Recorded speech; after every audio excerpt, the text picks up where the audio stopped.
all kinds of stuff. Operating costs, managing your unit, pricing strategy, you name it. I've got Matt Freese here with me.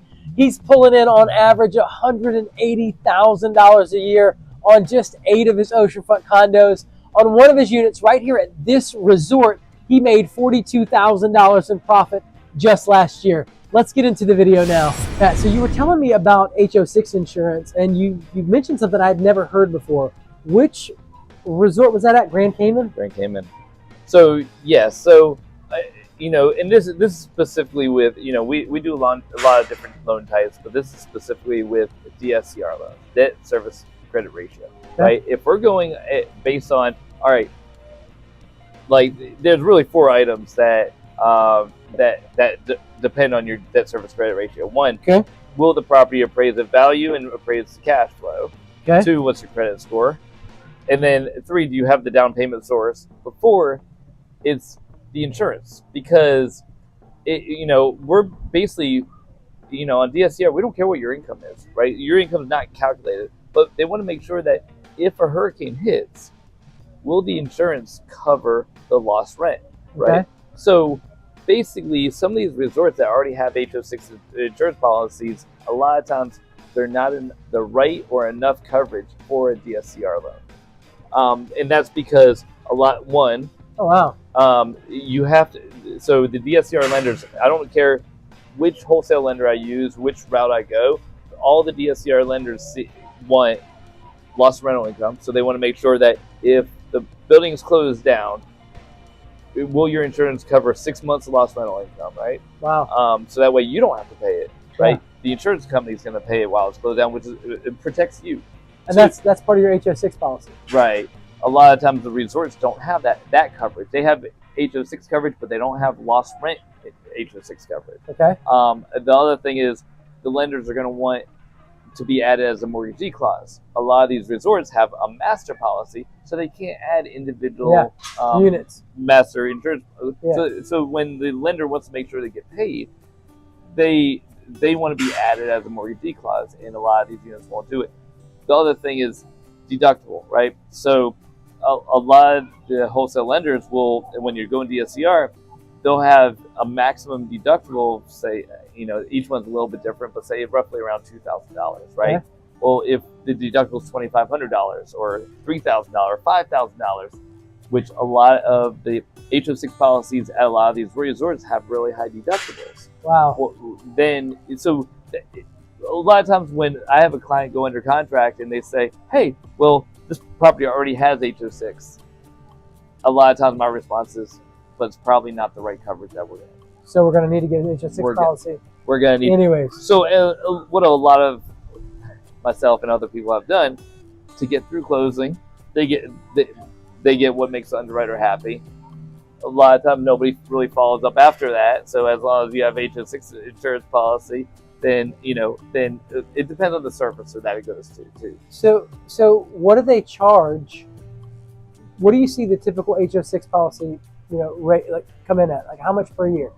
About I'd say about $700 or $800 a year. It's pretty cheap. Yeah. So I mean, it's not like you need this huge policy, but it's something that's needed when going DSCR. Now a lot of times if we're going full doc or bank statement or whatnot, now we've qualified that they can afford to pay this even if it doesn't rent, so it doesn't matter. But this is really a DSCR requirement. Okay, I'm going to throw out a few quick fire questions for you. So which vacation rental program do you prefer, like as far as platform? If you had to choose a platform, what's the best platform for you? So I'm not a fan of VRBO. VRBO is confusing. Airbnb is my top choice, especially since the type of properties that we have, that's the clientele that we're getting is Airbnb clientele. If I have friends who own oceanfront houses in North Carolina, when they have their units on VRBO and Airbnb, all their listings come through VRBO. I have them on both platforms here. All my listings come through Airbnb. What's the deal with that? It's I think it's a state of mind of what they advertise, right? Like, so when you're thinking, hey, I need a 2-bedroom condo, you think Airbnb. You think Airbnb. If I want to rent a house, you're gonna go VRBO. It's weird. Yeah, maybe it's just how they market. All right. So, what's the craziest guest story you've ever had? So I did have a client recently that so she Are you trying to figure out how to say this one? Huh? yeah. Well, so just don't say any names. Well, no. So usually every turnover I change the code. Well, I had one client reach out to me who was checking out on Friday night, who begged to pay extra for me not to do a 2-night minimum. I agreed, but I split up in 2 reservations where I didn't have scheduled the code change, right? So I split up in 2 rentals. So both Friday and Saturday both got the same code. The Saturday guests showed up on Friday night. They all guests entered the unit at the same time. What? How? They all just happened to show up at the same time. The first guest went into the unit. They were scheduled for Saturday night. Everybody, basically the guests who saw them walk into the unit called me and said, "Hey, somebody just walked in the unit that we're supposed to be staying in tonight." So I called the other guests and I said, "Hey, are you there a day early?" She's like, "Nope, I've got it booked for the whole weekend." And I was like, and I said, "Well, no, I'm looking at your reservation. You only booked for Saturday." "Nope, I booked Friday and Saturday." And I said, "No, like pull up your reservation and look." And she hung up on me. And so I called her back and she said, "Stop calling me or I'll call the police." And I said, "Well," and she was like, "What?" She said, "I need to put my 2-year-old to bed. And so if you keep calling, then I'm going to call the police." I said, "Well, you're not supposed to be in the unit right now." I said, "I have another unit you can rent. I can move you over to." And that's when she hung up on me, right? And so, I called Airbnb and said, "How do I handle this?" Yeah. They said, "Call the police." So I called the police, and the police unfortunately didn't get there till 3 a.m. Luckily I had another unit open. I put the other family in my other unit. But the police showed up at 3 a.m. and escorted them out. And I feel really bad because she had a 2-year-old daughter. We could have made this work, but just let's talk it through. Yeah, don't hang the phone up on me. Right. All right. So, I mean, that's pretty crazy. Yeah. Pretty wild. Yeah. That stinks. Okay, so any other kind of craziness like that?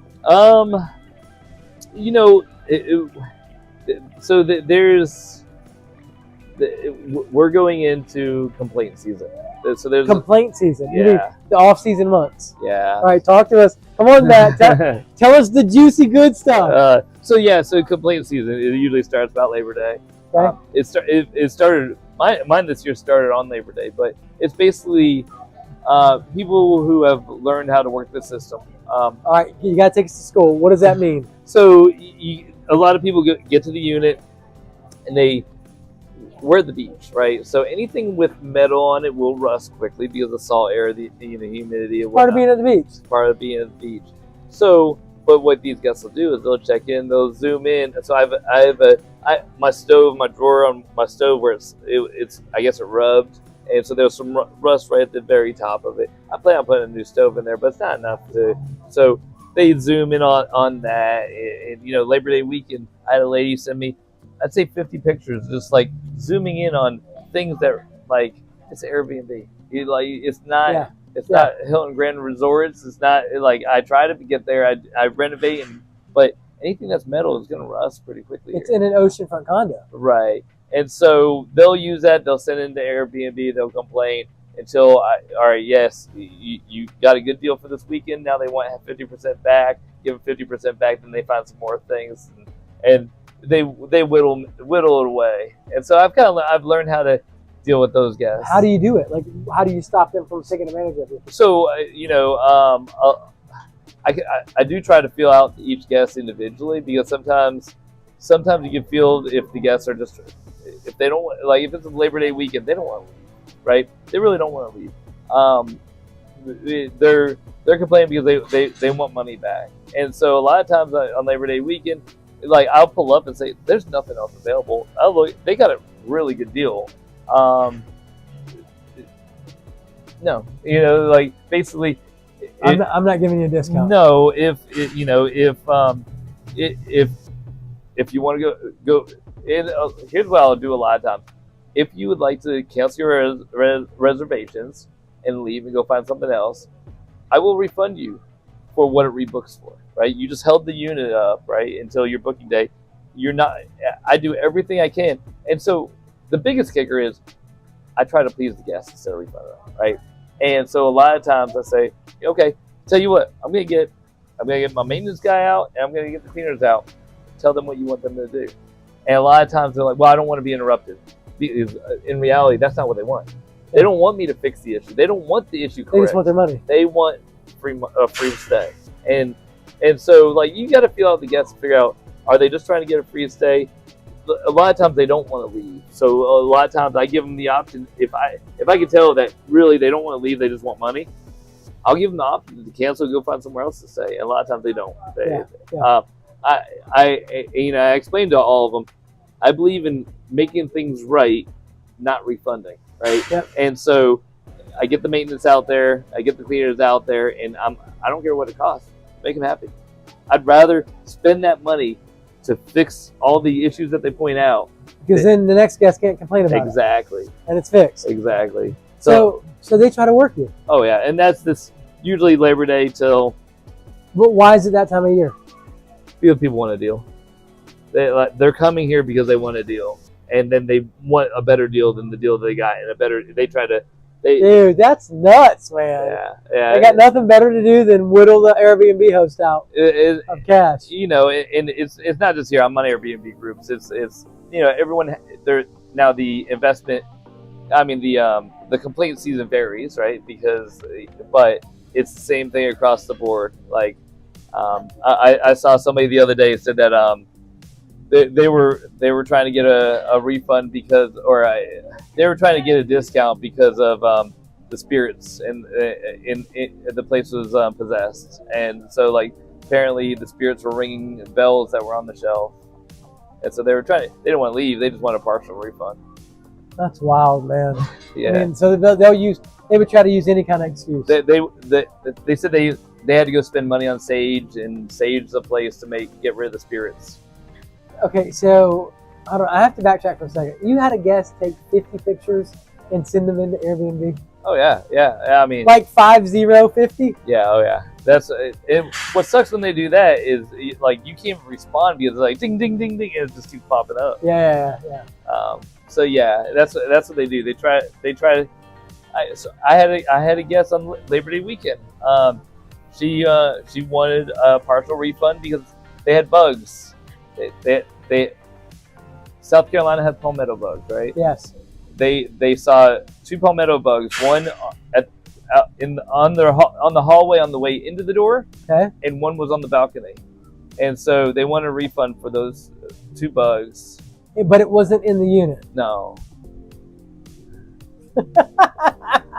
I mean, and they literally called you on the phone, like you had a conversation. They said that. Oh yeah, they reached out to Airbnb trying to get a partial refund. I point out to Airbnb that these bugs are not inside my unit. They're not inside the unit. And this isn't the first time it happened. I had a guy over in Monterey Bay. He actually complained. So he had two complaints. Three. One, he could smell marijuana when he was out at the pool. I mean, it's a tourist location. It's a melting pot. I mean, right? like we can't control what people do at the pool. He saw palmetto bugs down by the pool. Well, he saw roaches, but he sent pictures there. Palmetto bugs, which palmetto bugs are roaches, but they're outdoor roaches. They don't even want to be inside. But you can't treat all of Myrtle Beach or all of South Carolina. I get it. And then his third complaint, which I understand, that I just had this unit remodeled, and I had a company come in and scrape the popcorn. Some of the popcorn fell into the AC unit, and you could see it inside on the top, which the cleaners couldn't get to. And he said there was a possibility that there was asbestos in there, which the building was built in 2000. So there's no asbestos in there. But dude, you got to be kidding me. So I offered that maintenance come clean that out, but there's nothing I could do about I told him I'd call the building maintenance about see if they can find out who was smoking weed and about the palmetto bugs. There's nothing I could do, but he demanded a full refund. He didn't get it though, right? No, that's because he didn't want to leave. He wanted to stay. So basically, your policy is when you have all these complaints that come in, hey, listen, I'll fix it, or you can go somewhere else. Right. But you won't stay for free. Right. No. And most of the time, at that point, if they go stay somewhere else, like I'm trying to make things right. So I will only refund you what it rebooks for. Yeah. But now, when you say rebooks for, in other words, when the next guest checks in, that's what I'll give you back. Yeah. So like literally, like so if you booked for $650 and the next guest books for $500, you're only getting $500 back. Right. I think that's a fair thing to do. I had a lot of mad guests during the hurricane. So I have in my listing, I highly travel. This is a business, right? And these are so I have in my listings, things can happen. I highly recommend the travel insurance, especially when traveling during the hurricane season, right? Yeah. So I have it in my listing. I have it in my pre-check-in email. When the hurricane came, 50% of my guests had travel insurance, the other 50 didn't. The problem is, what they said was, the travel insurance could take a couple weeks to get the funds back, right? So it would be easier for me to just refund them. Airbnb said that to you, or the guests? Both. Both were calling me during the hurricane saying that. But the thing is, that was $16,000. If all the bookings, if I refunded for everyone that asked for a refund, that was $16,000 for that week, right? Why is it fair to me, right, when I highly recommend travel insurance, right? And you didn't take it. And half of them took it, but they didn't want to file it, and the other half didn't take it. So that's not your fault. Right. So a trick of the trade is to make sure that you recommend it in your listing. Oh yeah. I make sure recommended, and I I stick to that, because again, I'm running a business. I can't just eat $16,000 because of a hurricane. Yeah, exactly. So if you had to give somebody a handful of tips on the best tricks and tips for how to manage their business well, obviously that's one right there. We're talking about making sure you're putting in the listing, get travel insurance. Your host, am telling you to get it. Right. What are the other little ins and outs like that you do that kind of safeguards you? Well, besides that, I try to kill everyone kindness. I try to get as many great reviews as possible. So occasionally, when you have the crazy person that is, I realized before I got into this, I realized I used to DJ years ago, and I realized you can't please everyone. It's impossible to please everyone. Okay. So as long as you focus on pleasing the 90%, occasionally you're going to have that person that you just can't please. And at that point, you say, at this point moving forward, I want you to communicate through Airbnb. And so, yeah, they're probably going to give you a bad review, but that's that one, 10%. Gotcha. And, did you have a story where that happened? Oh, yeah. Like, just here recently, was that? One of my units here recently, she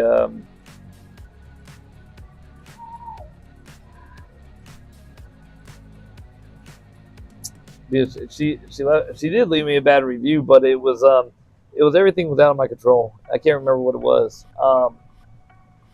But it was just here recently that there was no pleasing her. So you tried and tried and tried. Everything you tried, she just shot down, basically. Right. And then when I told her, I'd rather communicate through Airbnb, let Airbnb moderate this conversation. And I went out to Airbnb. She said the place looked nothing like the pictures. I had Airbnb, hey, look back at my previous reviews. My other 100 reviews all gave me 5 stars, and their comments, it looks exactly like the pictures. And I have one person saying it looks nothing like the pictures. So, it's out of 100 people, you're probably wrong. Right. Usually there's a underlying issue, right? All right, so maybe they thought it was direct oceanfront and it's ocean view, and they didn't realize that until they got here. Or maybe they got here, they went to the front desk and said, hey, I'm just curious, what are your rates for this week? And the front desk said, oh, well, walk-ins, we're giving a walk-in discount at blah, blah, blah, blah. Yeah. Or, so now they're like, oh, if I cancel this, then I can, or, Oh, now does that happen a lot? Yeah. Get out. Yeah. How do you safeguard against that? They can't cancel, right? Yeah, they can't. I have a strict cancellation policy. Yeah. But then, other times, sometimes they can find a better deal last minute. But the thing is, you held my unit for the last month, right? Because you wanted to stay here, and now you saw a better deal. You can't cancel last minute. Yeah. And just because. So a lot of times people want to cancel because they found a better deal or something last minute. The other thing is, here the water park is not available unless you're on the rental program. You can go to this pool all you want, but the water park by the road, you need to be through the rental program. Yep. Well, I have that in my listing 4 times. Oh, well, between listing and pre-check-in email, I have that 4 times. And the thing is that a lot of times they don't read that, and then they get here and realize, oh, if I go in through the front desk, I can use the water park. All right, let me cancel this. Go to the front desk, and so they look for any reasons to get canceled. Cancellation, yeah. Right, and so a lot of times at this resort, at least, that's in my mind why they're trying to cancel. Because now, kind of work through, because I talk with clients all the time, and I let them know that they can do great on Airbnb, even though they don't use the on-site property management company, and their guests can't use things like the water park. Oh yeah. Would you agree with that? Oh yeah. I mean, my unit here, my 906 unit that brought in 82 grand, and my expenses were 40 grand. Hold on, I'm gonna say it again, guys. His unit here, 906, brought in $82,000, and his expenses were only 40 grand. Right. That's $42,000 in profit off his unit. Right. And so so a lot of people don't care about the water park, and as long as you're transparent about it and people don't find out until they get here. Yeah. I make sure it's in my listing multiple times. And so that's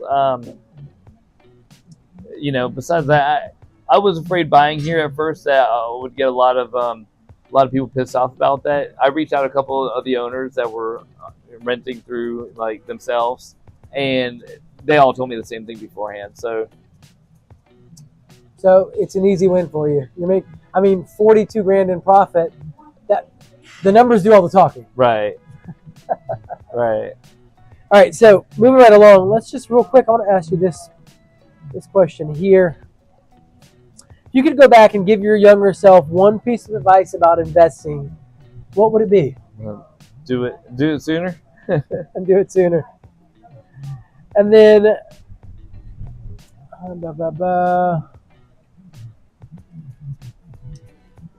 What about burnout? Talk to me about burnout, investor burnout, short-term rental, vacation property ownership burnout.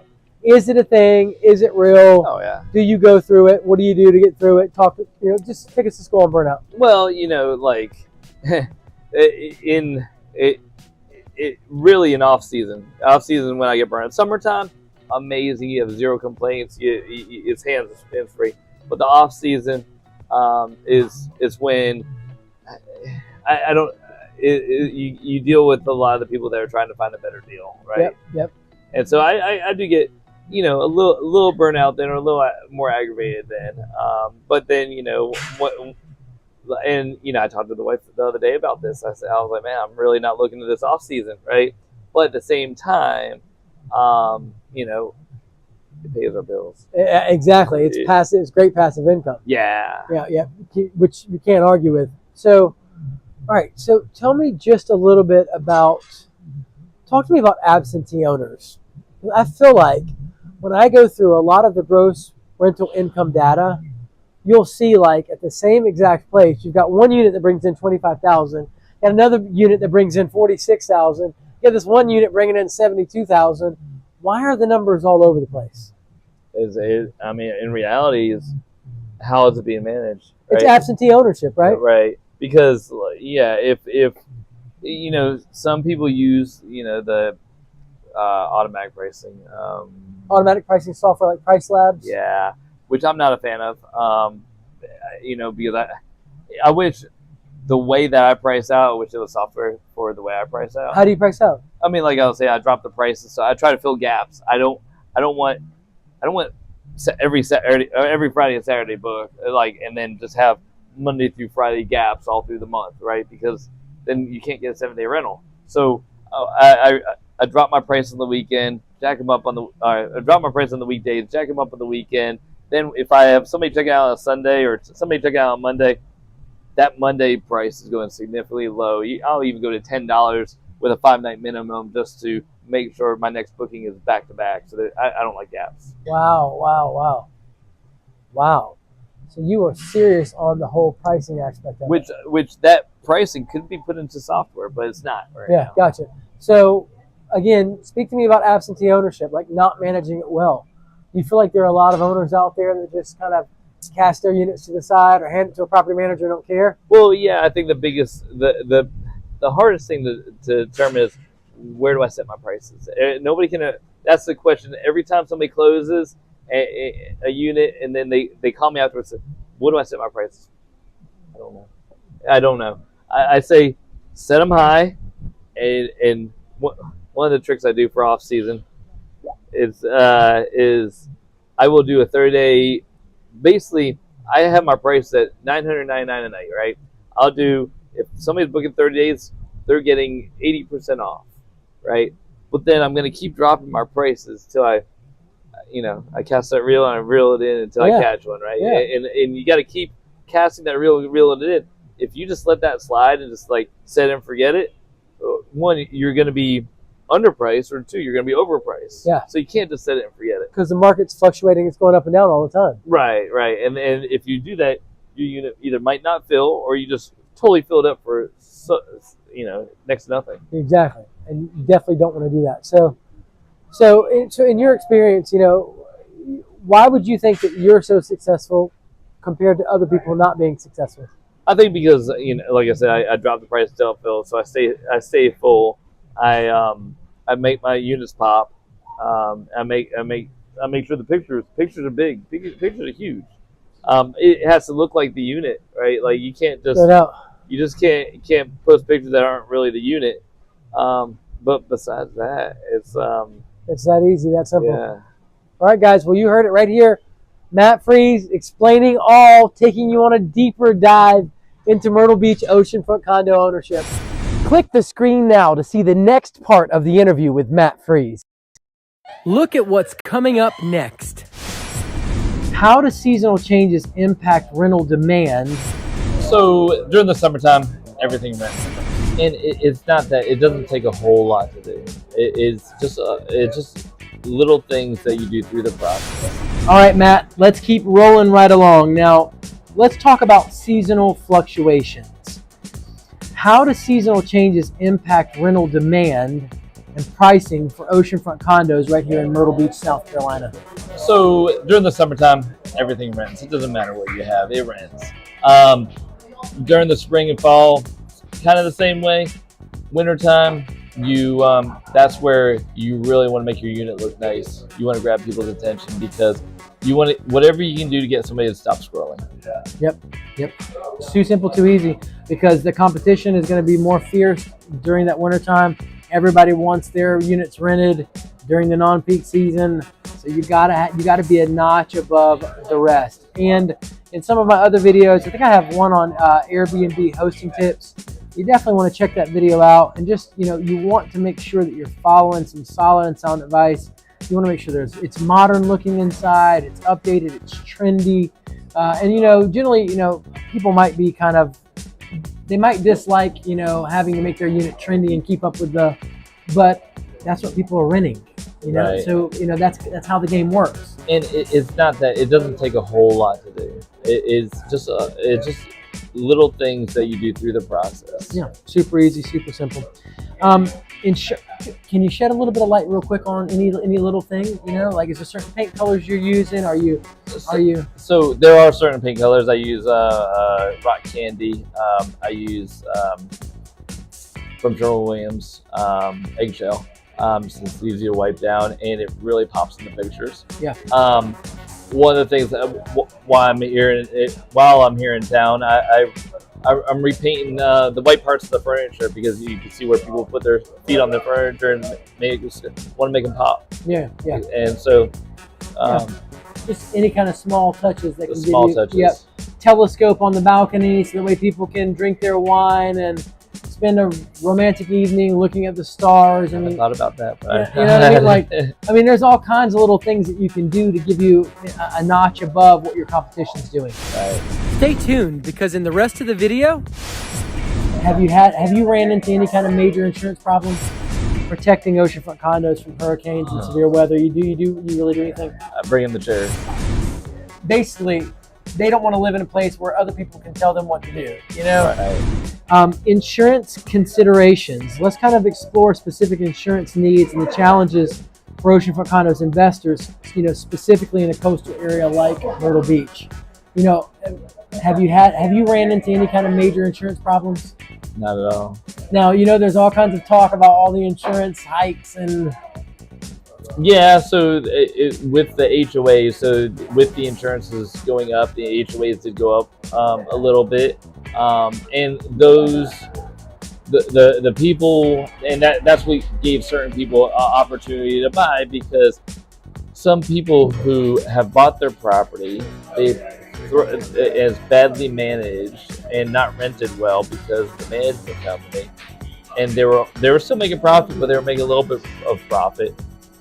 That with the insurance going up, it ate through that little bit of profit, and that's where they need to be, they need to pop on Airbnb, and they need to be managed well. Yeah, and guys, again, you can choose a property manager all day long that doesn't do a good job. I mean, like, that's a legitimate thing, right? And they're still spending your money, like right. They're getting your cash. So, I mean, and again, I'm going to tell you always to self-manage, because it's a little bit of work as you're getting started, but honestly, it's routine and it's systems, and you know, you should be able to manage that with relatively a low time commitment after you've got it up and running. Anyway, so moving right along, hurricane preparedness. Talk about strategies for preparing for protecting oceanfront condos from hurricanes and severe weather. You really do anything? Bring in the chairs. Yeah. I mean, like, I tell the guests to bring them in. Did you hear that, guys? It's that simple and that easy. He brings the chairs in off the balcony. I usually try to come down here to watch the hurricane. Yeah. It's awesome. That's cool. You know, I do want to parlay real quick back for a second on insurance.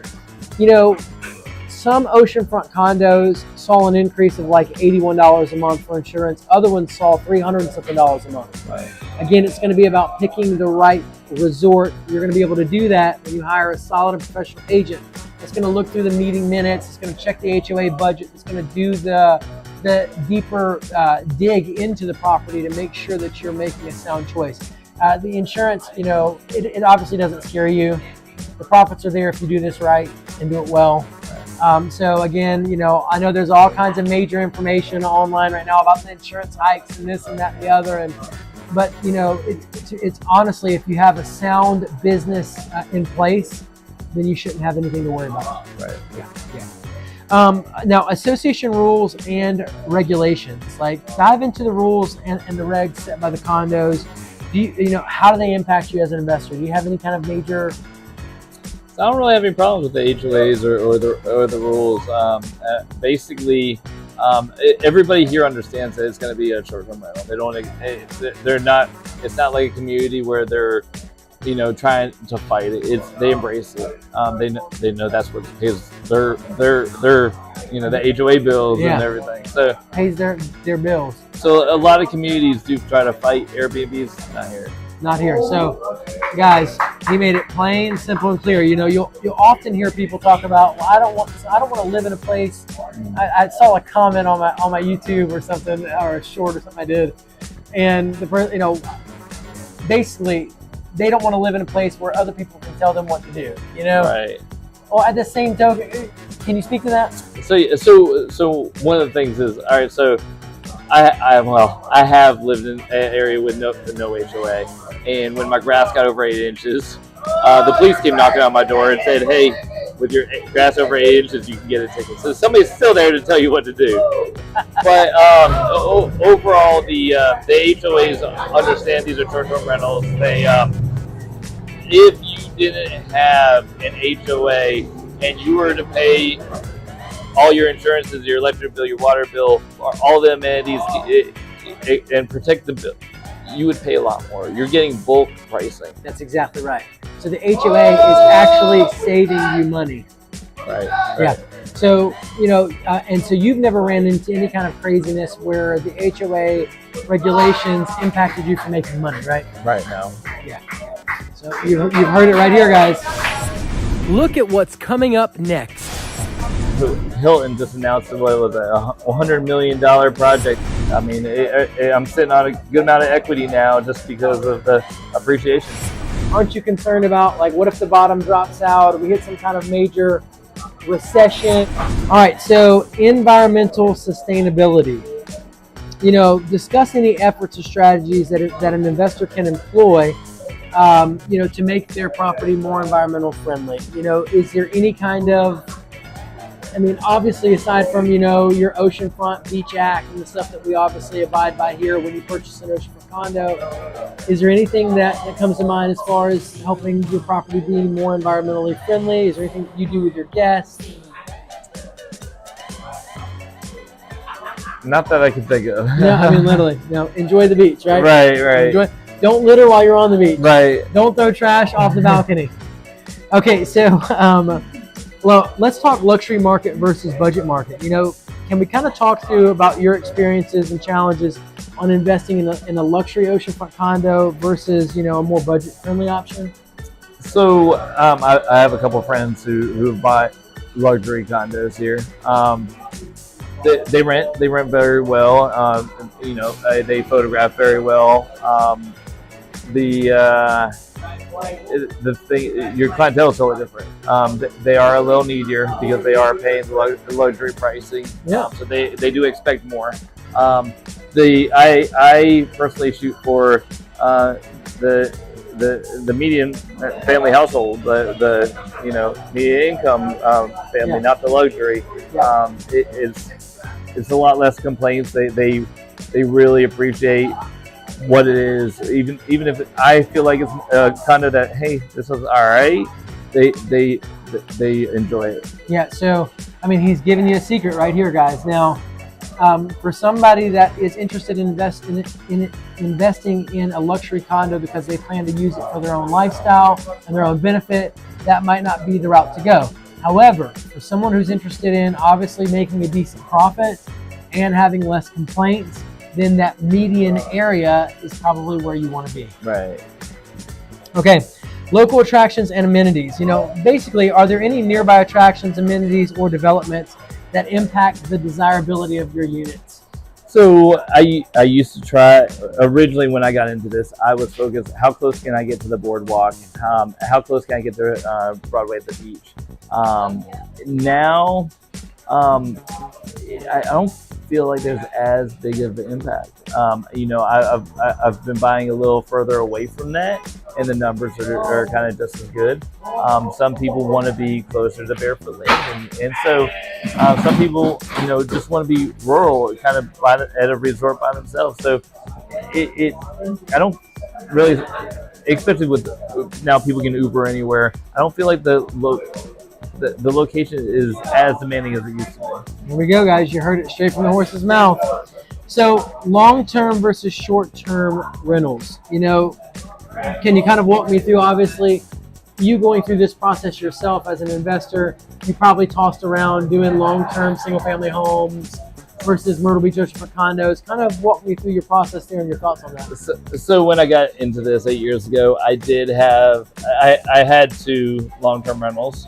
And once I got a taste for the short-term rentals, that's how I bought a couple more units. I offloaded my long-term rentals. I was like, this is where the money is. Yeah. And so I offloaded them, bought a couple more, and then after a couple years of appreciation, I did a cash out refi, pulled out some money, bought a couple more, and that kind of, I've used real estate to kind of buy real estate. Yeah, very, very smart. And do you mind shedding any light on that process a little bit? Just like what you did. What did you do? So, I sold our first primary house. The wife and I think it was one newborn baby and a dog, moved into an apartment just so we could buy the first condo. Gosh, that's awesome. Afterwards, once we were able to show cash flow, we were able to use the cash flow to buy our next house. The cash flow off the oceanfront condos. Yeah, it's smart. And so we were able to get a pretty nice house with the cash flow of my full-time job at the time, which was before mortgages. The short-term rental helped me get into mortgages because I got to a point where all my bills could get covered by the Airbnbs. Why am I working for the man? Yeah. And so I shifted and wanted to learn more about how can I buy more. Yeah. And that's why I got into mortgages, really kind of for me, but now I'm helping others. Yeah, absolutely. Wonderful. Excellent story. So basically, kind of walk me through 5 years up the road, or 3 years up the road. Once you had a little bit of equity with properties, you did what now? You did a cash out refi? Right. So I once I had some equity in several of the properties, I wanted to buy a couple more properties. So I pulled out the equity, refinanced. Yes, a lot of people, they don't like to restart the 30 years, but it restarted my 30-year mortgage on these. But it did lower my payment because where I was, now it's restarting it.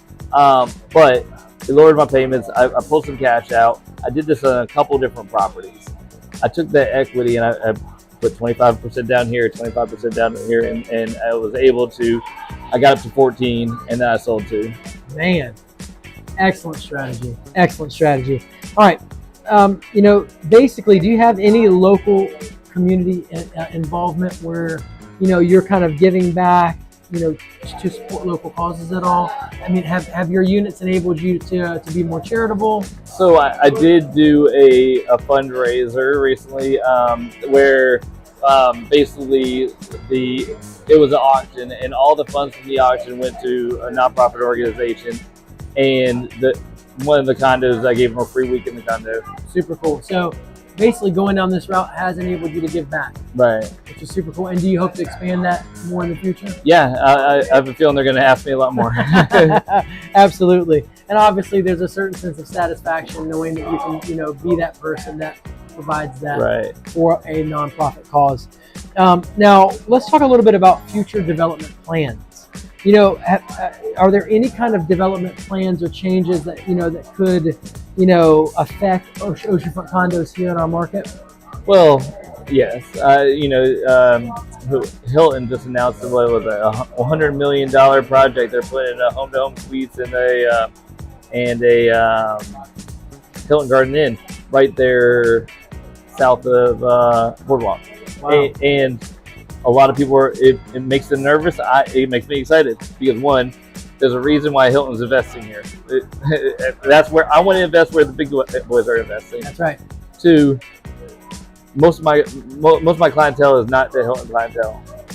Most of my clientele is more the medium family household, right? And so, but with Hilton coming, Hilton's gonna pay for advertisers come to Myrtle Beach, and so I have a feeling Hilton.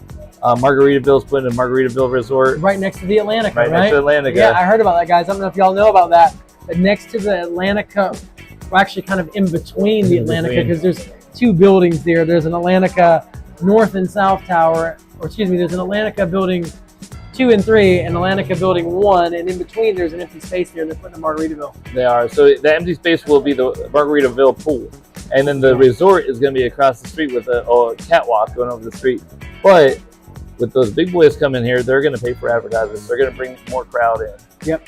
There's more airlines coming. I think Frontier, Spirit, a couple of Southwest are coming here. Come on. Yeah. So I mean, they're adding more flights because they're preparing for the developments. Yeah, absolutely, guys. We had over 90,600 people that moved here just last year. Wow. Myrtle Beach is the #1 fastest growing area out of the entire 150 most populated areas in the entire U.S. for the last 3 years in a row. Wow. So It's definitely we're definitely growing here. We're definitely seeing a lot of improvement in people relocating to our market in general. I think it's in large part due to baby boomers. You know, they are the largest and wealthiest generation in America's history. And they are retiring at a rate of like 10,000 per day. Oh wow! And the trend that I can see is they're moving to Myrtle Beach in Florida. So, you know, let's talk just a little bit through furnishings and interior design. You know, talk to me about the importance of interior design on your units, and are there any specific furnishing choices that you put in your units to attract, you know, guests? So my wife is interior designer, so she has a web-based company that she does that. So she gives me tips, but then she gives me tips on things that she thinks will pop in the pictures. Yeah. A lot of the stuff I'm trying to cookie cutter.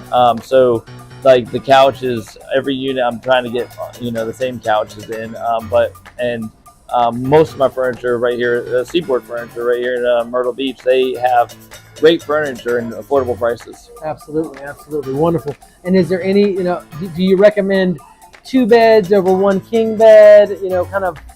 So I guess it depends on the room, right? Like, so if it's gonna be like a bedroom that's where the bedroom is oceanfront, definitely I'll do a king bed, right? But if it's a bedroom where it's not gonna get ocean view, I'd put 2 queens or 2 twins or whatever you can fit in there. Yeah. Because that way you can be versatile. Because if somebody prefers 1 king bed, they can put them together if they want. Yeah. So, I mean, is it all about the number of people you can sleep?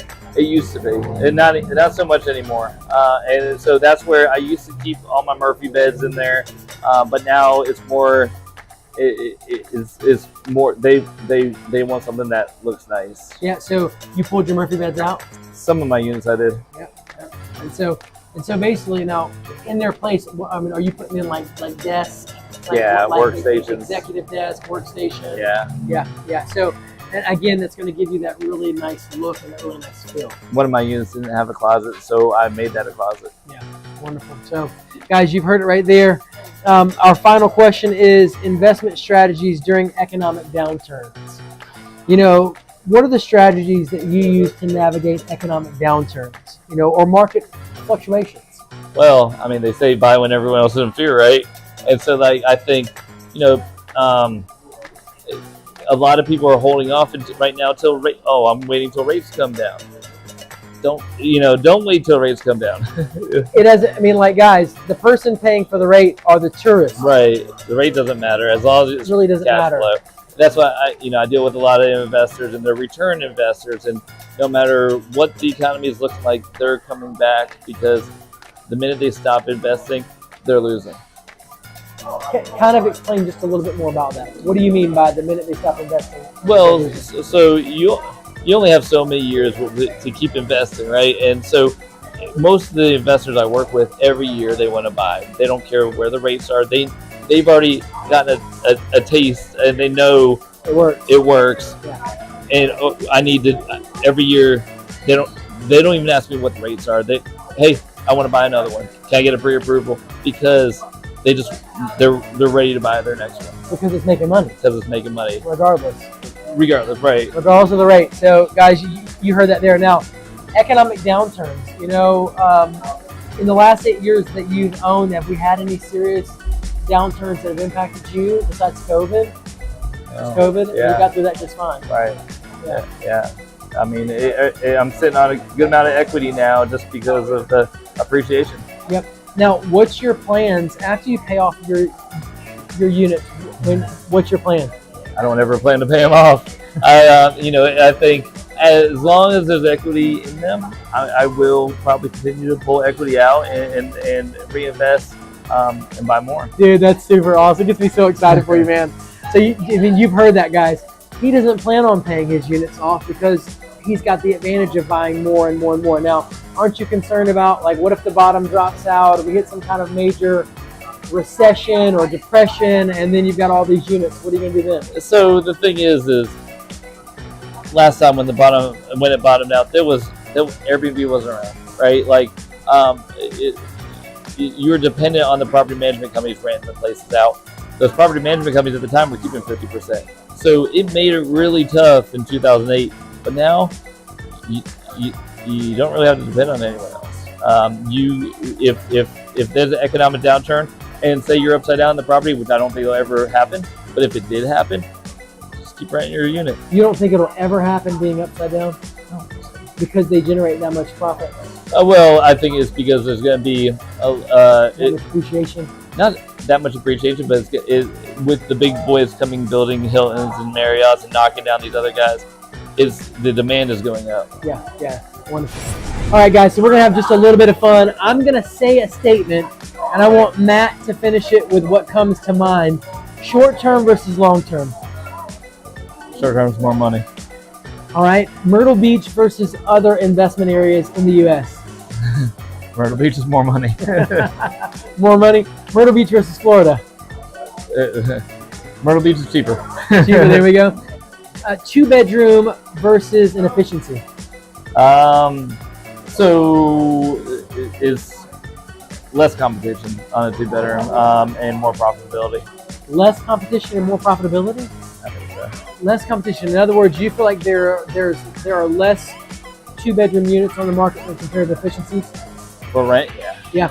And then kind of walk me through, I mean, recently you and I were having a conversation. You mentioned that something like two bedrooms bring in double the rental income than a one bedroom. Right. Kind of walk through that a little bit. So my two bedrooms are bringing in about 70 grand. My one bedrooms were bringing in, I'd say about 45 grand. But the HOA is just a little bit more. The purchase price is just a little bit more. So in reality, when you look at the overall net profit, I feel like the two bedrooms is a sweet spot. Yeah.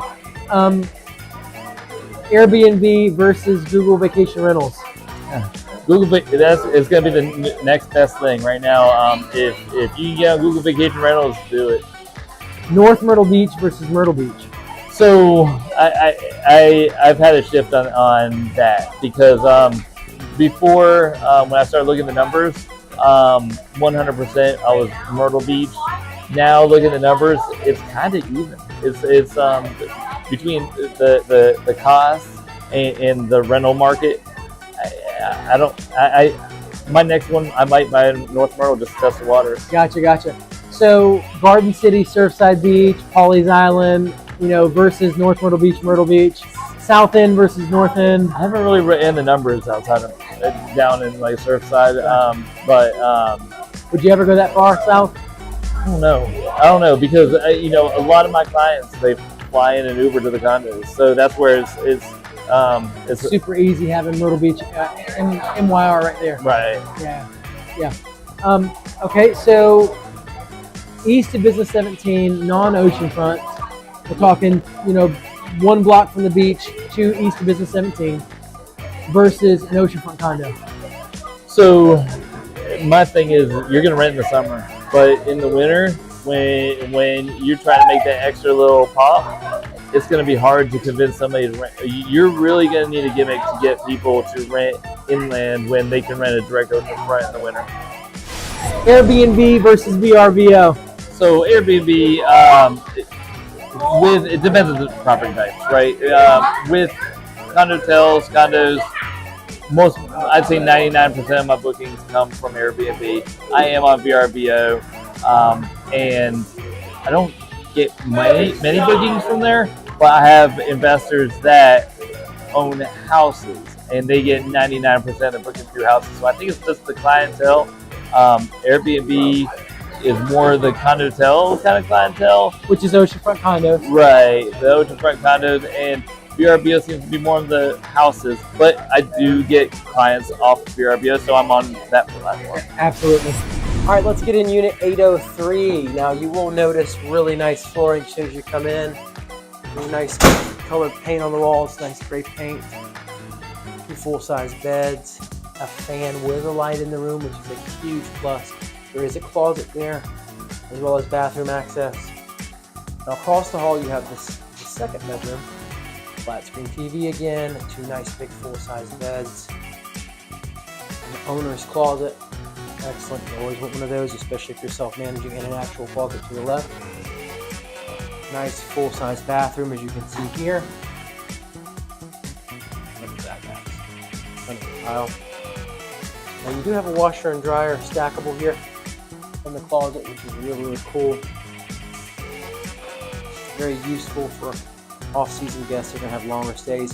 Granite countertops, as you can see, dishwasher, dual sink, microwave, stove, a refrigerator. This is basically a home away from home. Now, immediately to the right, we do have the master, as you can see here. Flat screen, nice big full-size beds, closet right there in the corner, and then access to your own private bathroom. Tub shower combo, as you can see. Well, let's check out that. Oh, and did I forget to mention your own balcony access, which is huge. I can't wait to get to that balcony, guys. There's your dining room. Flows effortlessly into the living room. Flat screen, as you can see, and a massive balcony. Huge balcony, as you can see, guys. Check that out. Looks like somebody's got some live music going on.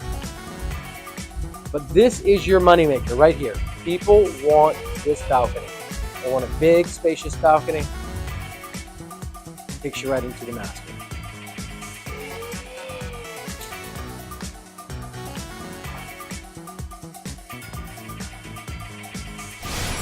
All right, guys. Well, this is Brandon signing off with Matt Freeze here with the Shorewise Wealth channel right here in Myrtle Beach, South Carolina.